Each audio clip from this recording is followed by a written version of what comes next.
현재 일본과 중국이 동시에 인정하는 한국의 자랑은 오직 손흥민밖에 없다고 얘기되고 있습니다. 일본에서도 150골 소식이 전해지자 대단하다, 손흥민은 아시아의 탑스타이다 라고 극찬했습니다. 후보가 뛰는 프리메라 리그로 올 수 있게 되었다라면서 둘이 대결하는 모습을 보고 싶다고도 반응했습니다. 한 일본 네티즌은 일본에 비해서라는 말 좀 그만하자, 아시아 역사상 최고, 차원이 다르다니까 라고 했습니다. 물론 쿠보는 최근 출전 명단에도 제외되는 등 손흥민이 가더라도 만나기 쉽지 않겠습니다만, 웬만하면 잘 한국 관련한 이슈를 인정하지 않는 일본에서도 손흥민만큼은 최고로 여기고 있습니다.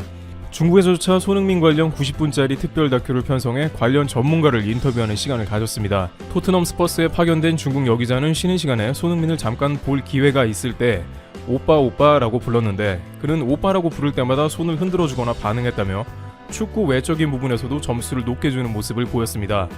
이와 같이 손흥민이 한중일마저 통합하게 하는 것은 아시아의 수건인 월크린 선수가 분명하다는 것이겠죠. 실제 손흥민은 유럽 무대 아시아 출신 선수 이적료 순위에서도 2위와 차이가 큰 1위를 하고 있습니다. 무리뉴 감독도 손흥민은 축구 실력은 물론이거니와 인성을 갖췄다고 자주 언급한 바 있습니다. 특히 레알 시절 무리뉴는 호날두는 내 말을 안 들었다 라면서 불쾌한 기색을 자주 비추곤 했습니다. 그러나 이렇게 인성이 좋은 선수들은 감독 입장에서 너무나 고맙기도 하고 오랫동안 기억이 남는 것이겠죠. 박지성이 QPR에 가서도 퍼거슨 감독이 레드넥 감독의 어깨를 넘어 박지성에게 악수한 장면은 유명합니다. 메뉴 앰베서더 박지성이 임명되었을 때 퍼거슨은 가장 기뻐했고 직접 임명식에 참여하기도 했습니다.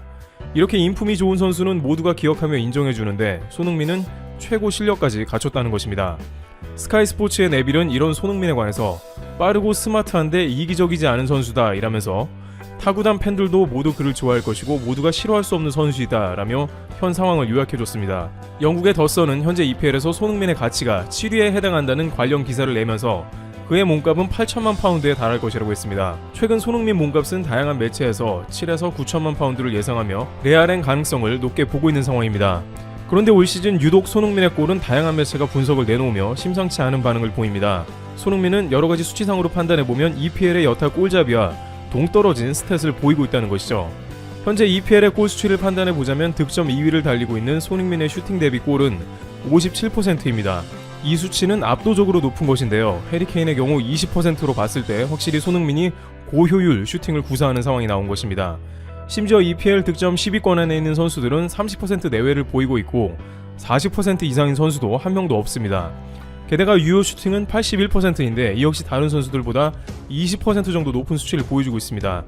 또한 이렇게 절제하고도 EPL 득점 2위라는 것은 손흥민도 좀 더 욕심을 부리면 득점왕이 충분히 가능하다는 것이겠죠. 그런데 손흥민 최근 골의 패턴을 보면 많은 이들은 동료의 움직임에 의문을 던진 상황입니다. 특히 손흥민의 150골의 패턴을 보며 더 의문을 더합니다. 시즌 초반에는 케인이 손흥민에게 택배 어시스트를 해주니 손흥민도 골을 잘 넣는다는 의견이 대부분이었습니다. 물론 케인은 손흥민에게 환상적인 패스를 제공해왔고 본인이 수비수들을 끌고 다니며 손에게 공간을 줬습니다. 그런데 오늘 은돈벨레의 어시스트를 보면서 이러한 패턴이 반복된다는 느낌을 받는 것이죠. EPL 통산 100호골과 150골의 공통점이 있다면 케인과 은돈벨레의 패스하는 방식입니다. 이들은 손흥민이 뒤에서 스피드로 압도하며 공간을 파고드는 패스를 반복하고 있습니다. 보통은 이런 뒷공간의 패스를 하려면 공격수의 스피드와 골 결정력을 충분히 신뢰해야 합니다. 손흥민은 이러한 동료들의 패스에 대해서 항상 내가 있는 곳으로 동료들이 편하게 패스해준다 라며 겸손한 모습을 보였습니다만, 저렇게 뒷공간에 패스를 보내는 것은 절대 쉬운 것이 아니라고 하죠. 마치 게임에서처럼 2배속 가속이 걸린 것과 같은 스피드가 나와줘야 저런 패스도 성립이 되는 것입니다.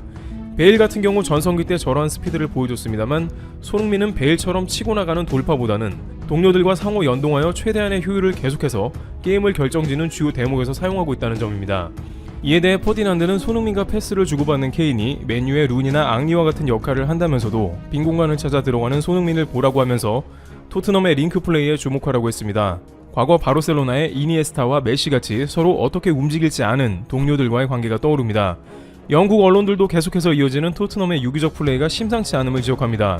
스카이 스포츠의 마이클 워는 손흥민은 양발을 사용하는 세계 최고의 선수라면서 올라운드 플레이를 하고 있으며 이는 토트넘이 상위권을 유지하도록 만든다고 극찬하기도 했습니다.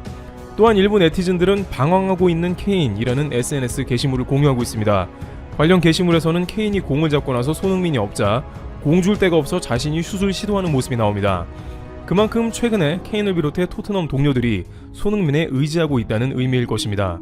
오늘 손흥민 스피드는 브랜포드의 수비수가 백테크를 걸어왔지만 손흥민의 닿지도 않아 논란이 됐습니다. 손흥민의 스피드를 알고 있는 동료들은 이제 빈 공간에 과감하게 볼을 투입하는 것입니다. 골키퍼는 손흥민의 기세와 더불어 1대1이라는 상황까지 이미 자신감을 잃고 무기력하게 득점을 허용합니다.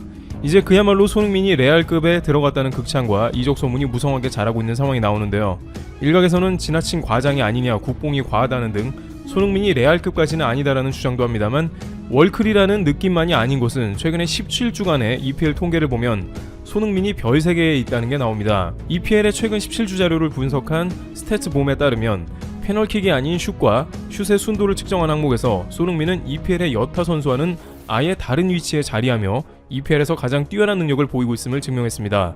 수많은 선수들이 평균치에 수렴하며 모하메드 살라 정도가 그 중에 가장 앞서 있는 정도로 보입니다만 손흥민은 그래프상에서 최상단을 차지합니다. 평균에서 한참 앞서 압도적인 능력을 보이고 있습니다. 토트넘 커뮤니티나 국내 네티즌들조차도 이미 손흥민이 볼을 잡는 순간 편안해졌다고 했습니다. 공을 잡는 순간 끝났다라고 할 수 있는 것은 지극히 일부 월드클래스 선수에게만 해당합니다. 물론 손흥민은 인터뷰에서 내가 잘한 게 아니다, 동료들이 잘해서 그렇다 하는 대답을 이어가겠지만요.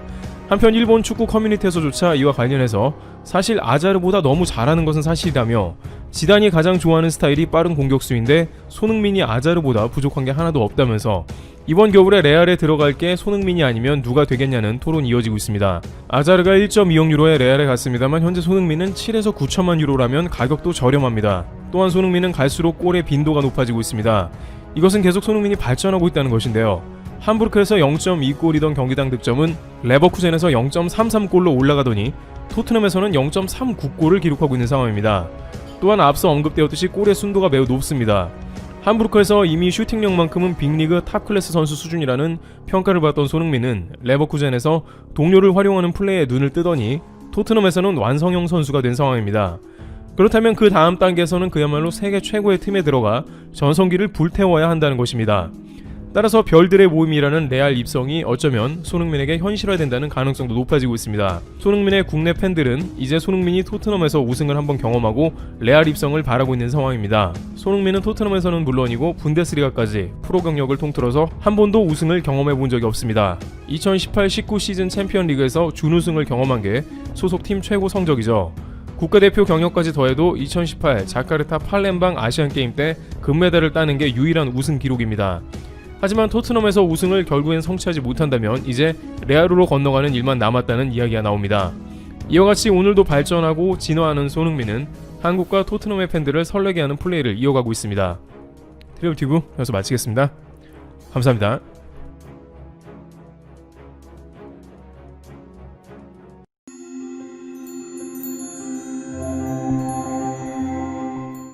한동안 한국인을 강제 격리시키고 한국의 국적기까지 강제 회양 조치시키면서 자국은 신종 바이러스에서 청정국이라며 자화자찬을 했었던 베트남에서 다시 엄청난 수의 확진자가 늘어가면서 민망한 상황을 연출하고 있습니다.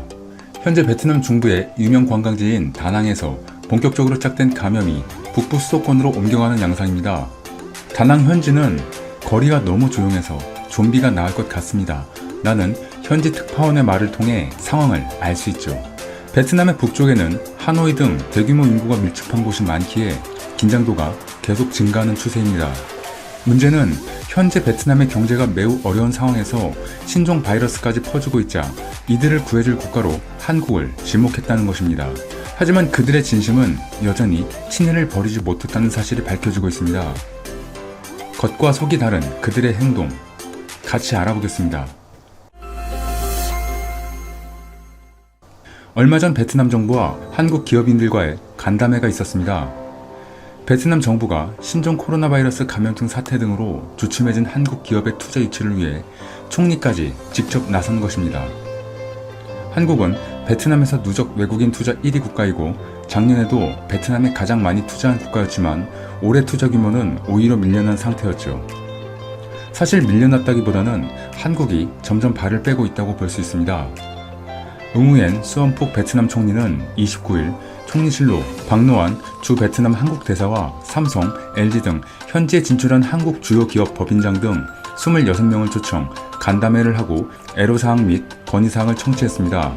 베트남 총리가 다른 나라의 정상도 아닌 현지에 진출한 특정 국가 기업인들을 대구 초청해 간담회를 하는 것은 매우 이례적인 일로 평가됩니다. 이 자리에는 베트남 총리뿐만 아니라 주무장관은 물론 투자계획부, 산업통상부, 과학기술부, 외교부 등 관계부처 고위 인사들이 대거 참석했습니다.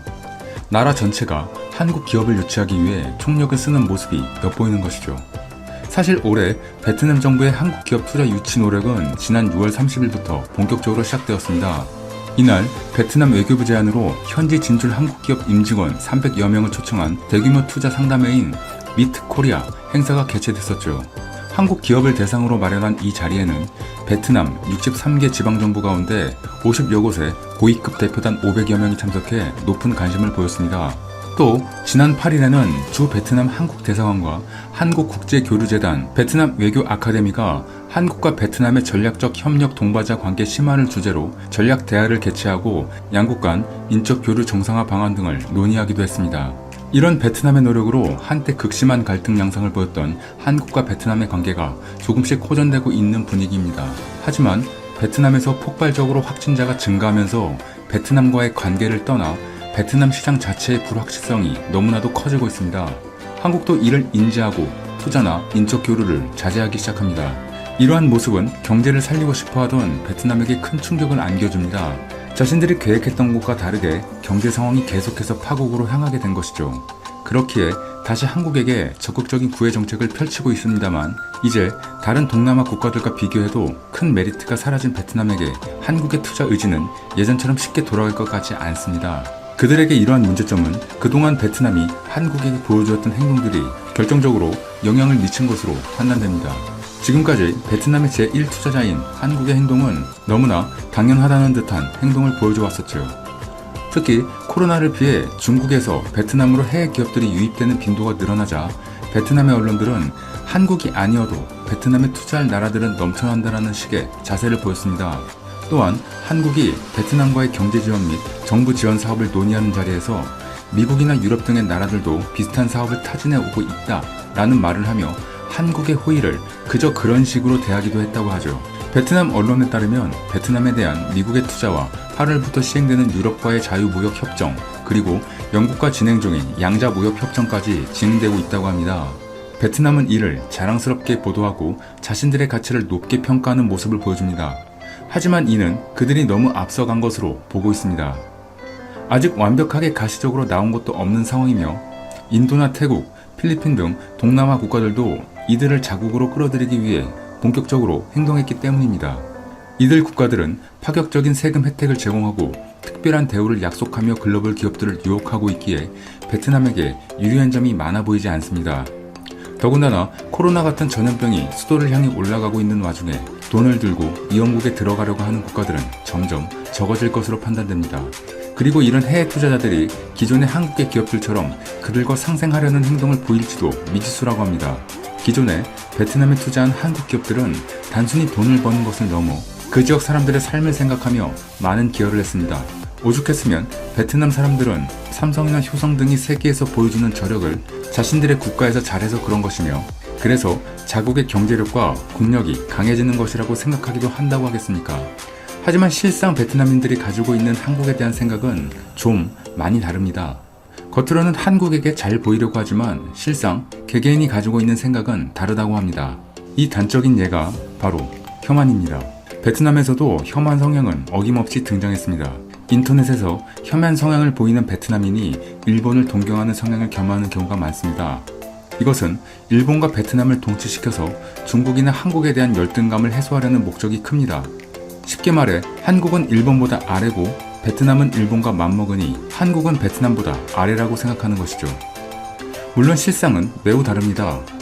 한국, 중국은 물론 혐한, 혐중의 영향이 큰 일본에서조차도 베트남 문화는 인지도가 매우 낮고 한국, 중국 문화의 영향력이 훨씬 강하게 나타납니다. 사실 동남아시아 전반에 해당하는 문제로 중국과 일본은 GDP 2, 3위인 경제 대국이기도 하기에 강대국으로 생각하지만 한국 정도는 운 좋게 미국 덕에 졸부가 된 소국일 뿐이라 금방 따라잡을 수 있을 것이라 생각하는 경향이 있습니다. 이에 대해 한국 경제의 특파원은 베트남 사람들의 인식 속에 일본은 따라하고 싶지만 따라갈 수 없는 나라이고 한국은 45년 전까지만 해도 북한보다 못 살던 나라였기 때문에 자기들도 따라할 수 있는 모델로 본다고 분석했습니다. 그들이 한국을 모델로 하는 것은 바로 이런 것이죠. 한술 더 떠서 베트남 전직 관료들 시각으론 일본 정치체제는 매력적이지만 박정희를 존경하지 않는 한국은 독재 국가가 아니라서 마음에 안 든다고 합니다. 아베의 최근 이상 행동도 그들에게는 잘하고 있다고 보여주는 것이죠. 참 대단합니다. 물론 베트남에도 반일 감정은 있습니다. 베트남 역시 엄연히 제2차 세계대전 당시 일본에게 큰 피해를 받은 나라 중 하나였기 때문입니다. 다만 반일이 이때 오랫동안 침략했던 중국이나 근대부터 현대까지 식민 지배를 했던 프랑스보다는 덜할 뿐이죠. 일본의 식민 지배 그 자체에 대한 인식이 적은 것도 있습니다. 베트남 네티즌들 중에는 일본군 위안부를 모욕하는 이들도 있는데 정작 베트남인들도 위안부로 끌려간 건 마찬가지입니다. 그런데도 위안부를 모욕하는 것을 보면 그 사실 자체를 모르고 있는 것으로 보입니다. 물론 위안부나 야스쿠니 문제를 드립으로 친 몇몇 무개념 베트남 네티즌들은 베트남 내에서도 이건 아니라며 베트남 사람들에게 비난을 받은 걸 보면 일본의 만행에 대해 모르는 사람들은 많되 일본의 과거사 문제가 심각하다는 것은 아는 것 같습니다. 일본과 베트남의 역사적 관계에 대한 인지도가 베트남에서는 그렇게 큰 문제가 아니다 보니 이런 문제들이 나타난 것입니다. 이 문제는 베트남 공산당의 외교 성향이 어느 정도 영향을 주는데 2018년까지 서열 2위였던 쩐 다이광이 사망하여 응우엔 부종 서기장 1인자 체제가 공고해진 것에 영향이 있다고 평가합니다. 베트남은 제국주의 시대 때부터 냉전 때까지 강대 국가의 전쟁이 잦았던 탓인지 민족주의 성향이 굉장히 강한 국가인데 베트남을 지배하는 공산당 내부에서 웅웬 푸종으로 대표되는 보수파는 신중 성향, 2016년 주석에 올랐던 쩐 다이광으로 대표되는 진보파는 도이머이 정책으로 대표되는 베트남의 자주를 중시하며 국경을 맞댄 중국의 영향력 확대를 견제하기 위해 미국, 일본, 한국 등과도 친하게 지내는 외교 정책을 보였습니다. 쩐 다이광 시대에 삼성전자가 베트남 진출에 크게 힘을 얻었던 것은 중국의 경제 진출을 견제하는 목적도 있었던 것이죠. 쩐 다이광의 별세 이후 웅웬 부종 서기장 중심의 보수파가 권력을 잡으면서 친중 성향을 드러내고 경제적 의존도가 높던 한국과의 관계가 틀어진 것도 베트남 공산당의 보수 성향 전환과 무관하지 않습니다. 현재 베트남의 이러한 생각들은 이번 코로나 사태에 있어서 그들의 행동으로 나타난 결과를 가져옵니다. 아무렇지도 않게 즐겁게 여행 온 한국인들을 격리하고 국적기를 회항시키며 한국에 들어온 베트남인들은 한국을 무시하듯이 격리 요구를 어기고 활보하고 다녔죠. 이런 일련의 사건들이 모여서 한국은 그들의 진모습을 점점 알게 되었고 추가적으로 베트남의 투자 매력 또한 낮아지면서 그들에게 현재와 같은 경제적 압박이 시작된 것입니다. 결국 다시 한국에게 사정하는 상황이 된 것이죠.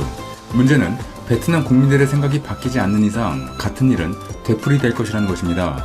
재미있는 사실은 이제 한국인들도 진실을 인식하며 베트남에 대한 생각을 다르게 가지기 시작했기에 그들이 바뀌지 않는다고 해도